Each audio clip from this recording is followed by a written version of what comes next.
Hello और welcome सभी को। ये एक्सप्लेनर प्रशांत फार्मेसी यानी आपके अपने फार्मर स्टडी विद प्रशांत की तरफ से है। आज हम एक बहुत ही ज़रूरी टॉपिक पर बात करने वाले हैं, प्रिवेंटिव मेडिसिन। अच्छा, प्रिवेंटिव मेडिसिन मतलब बीमारी होने से पहले ही उसे रोक देना। ये तो काफ़ी इंपॉर्टेंट लग रहा है सर।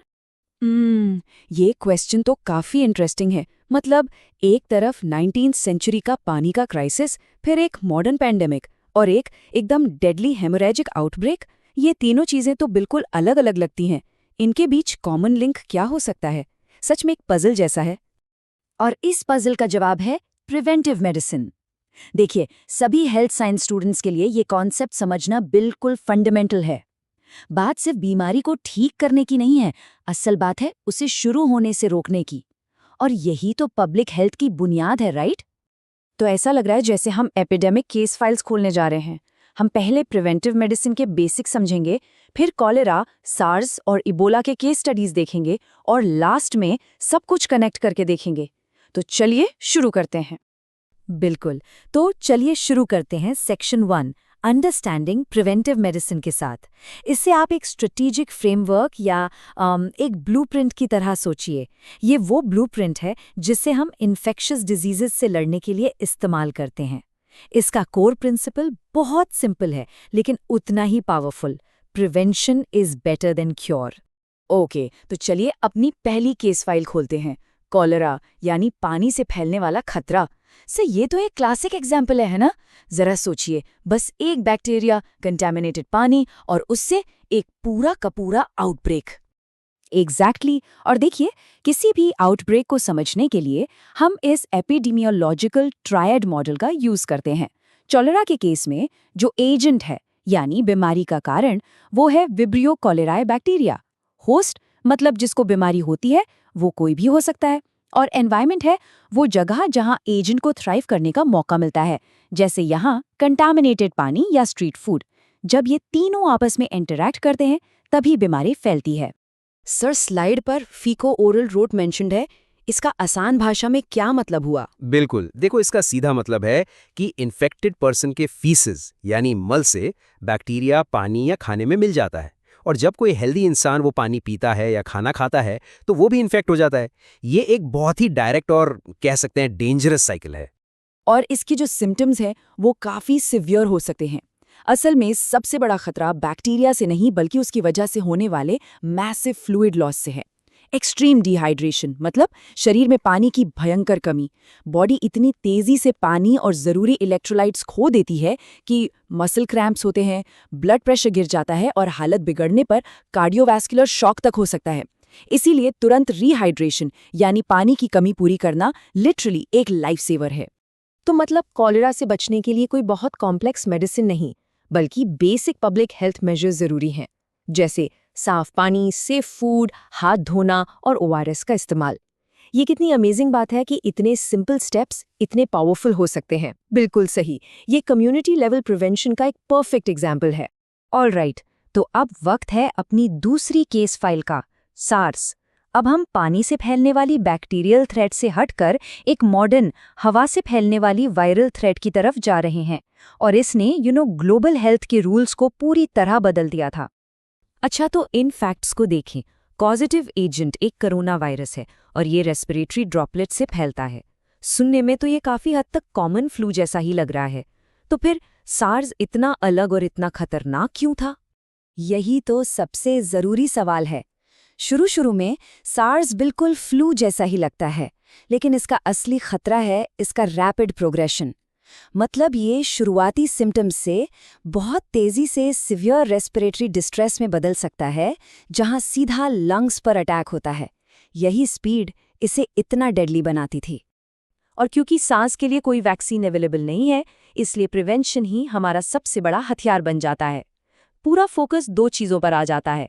पहला, जल्द से जल्द डिटेक्शन, और दूसरा, मजबूत प्रोटेक्शन। मतलब केसेस को जल्दी पहचानो और सबको, खास करके हेल्थ केयर वर्कर्स को सेफ रखो। वैसे इस तरह के टॉपिक्स पर अगर और डिटेल में जानना हो तो हमारा एक एसोसिएटेड चैनल है स्मार्ट फार्मेसी वाला, वहाँ भी काफ़ी अच्छा कंटेंट मिल जाएगा। ये काफ़ी इंटरेस्टिंग है। यहाँ प्रिवेंशन स्ट्रैटेजी कॉलेरा से कितनी अलग है। चॉलेरा में फोकस पूरी कम्युनिटी की साफ सफाई पर था, लेकिन सार्स के केस में फोकस पूरा शिफ्ट होकर इंडिविजुअल लेवल पर आ गया है, जैसे आइसोलेशन, मेडिकल स्टाफ के लिए पीपीई और मास्क्स। और अब आते हैं हमारी आखिरी और शायद सबसे सीरियस केस फाइल पर, इबोला। ये एक कॉन्टैक्ट थ्रेट है, मतलब ये बीमारी बॉडी फ्लूइड्स के डायरेक्ट कॉन्टैक्ट से फैलती है। अगर इसकी टाइमलाइन देखें तो ये वायरस 1976 से है। इसका इंक्यूबेशन पीरियड भी काफी लंबा हो सकता है, 21 दिन तक। लेकिन जो चीज सबसे ज्यादा दिक्कत वाली है वो है इसका फिटेलिटी रेट, एवरेज 50%। ये तो बहुत ही ज्यादा है।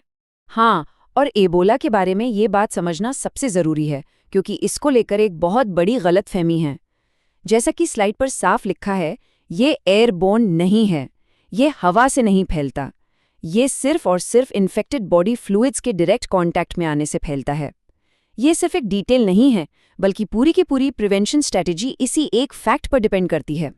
तो शुरुआत बुखार और मसल पेन से होती है, फिर वॉमिटिंग, डायरिया जैसे गैस्ट्रोइंटेस्टिनल इश्यूज, और फिर इसका सबसे कैरेक्टरिस्टिक और डराने वाला सिम्टम अनएक्सप्लेन्ड हेमरेजिंग, यानी शरीर से खून बहना। यही चीज इसे इतना खौफनाक बनाती है। तो देखिए, क्योंकि ये कॉन्टैक्ट बेस्ड डिजीज है, इसकी रोकथाम की कोर स्ट्रैटेजी बिल्कुल साफ है, ट्रांसमिशन की चेन को तोड़ना है। और इसका मतलब है स्ट्रिक्ट बैरियर मेथड्स यूज करना। जैसा आप देख सकते हैं, हेल्थ केयर वर्कर्स के लिए पीपीई यानी पर्सनल प्रोटेक्टिव इक्विपमेंट बिल्कुल ज़रूरी है, और पेशेंट को तुरंत आइसोलेट करना पहला कदम होता है। ओके, तो हमने 3 बिल्कुल अलग अलग बीमारियां डिस्कस की हैं, कॉलेरा, सार्स और इबोला। अब इस फाइनल सेक्शन में इन तीनों केस फाइल से जो हमने सीखा है उसे कनेक्ट करते हैं और देखते हैं कि इन सब में कॉमन क्या है। ये स्लाइड आई थिंक पूरी कहानी को समराइज कर देती है। देखिए, प्रिवेंशन स्ट्रैटेजी हमेशा मोड ऑफ ट्रांसमिशन के अकॉर्डिंग ही बनती है। कॉलेरा पानी से फैलता है तो फोकस कम्युनिटी की साफ सफाई पर है। सार्स हवा से फैलता है तो फोकस शिफ्ट होकर इंडिविजुअल पर आ जाता है, मास्क्स और आइसोलेशन। और एबोला कॉन्टैक्ट से फैलता है तो सब कुछ बैरियर प्रोटेक्शन पर डिपेंड करता है, जैसे पीपीई। मतलब स्ट्रैटेजी हमेशा साइंस को फॉलो करती है। तो इसका मतलब सबसे बड़ा टेकअवे ये है कि चाहे बीमारी कोई भी हो, पब्लिक हेल्थ के जो फंडामेंटल पिलर्स हैं वो सेम रहते हैं। हाइजीन, सर्वेलेंस, आइसोलेशन और हेल्थ एजुकेशन, ये यूनिवर्सल टूल्स हैं जो हर सिचुएशन में काम आते हैं। चलिए एक क्विक रिकैप करते हैं सारे की पॉइंट्स का। कॉलेरा वाटरबॉर्न, सोल्यूशन है सैनिटेशन। सार्स एयरबॉर्न, सोल्यूशन है आइसोलेशन और masks. Ebola contact based, solution है स्ट्रिक्ट पीपीई। और इन सब का गोल्डन रूल, आपकी प्रिवेंशन स्ट्रैटेजी हमेशा हमेशा पैथोजन के मोड ऑफ ट्रांसमिशन से मैच करनी चाहिए। तो हम आपको इस आखिरी सवाल के साथ छोड़ जाते हैं। फ्यूचर हेल्थ केयर प्रोफेशनल्स होने के नाते इन अलग अलग स्ट्रैटेजीज को समझना हमें अगले बड़े आउटब्रेक को रोकने में कैसे मदद कर सकता है। यही नॉलेज है जो फार्मासिस्ट्स और मेडिकल प्रोफेशनल्स को पब्लिक हेल्थ प्रोटेक्ट करने की पावर देती है। ये पूरा एनालिसिस आपके लिए लाया था प्रशांत फार्मेसी। और अगर आपको ये वीडियो हेल्पफुल लगा हो तो फार्मा स्टडी विद प्रशांत को फॉलो करना ना भूलें।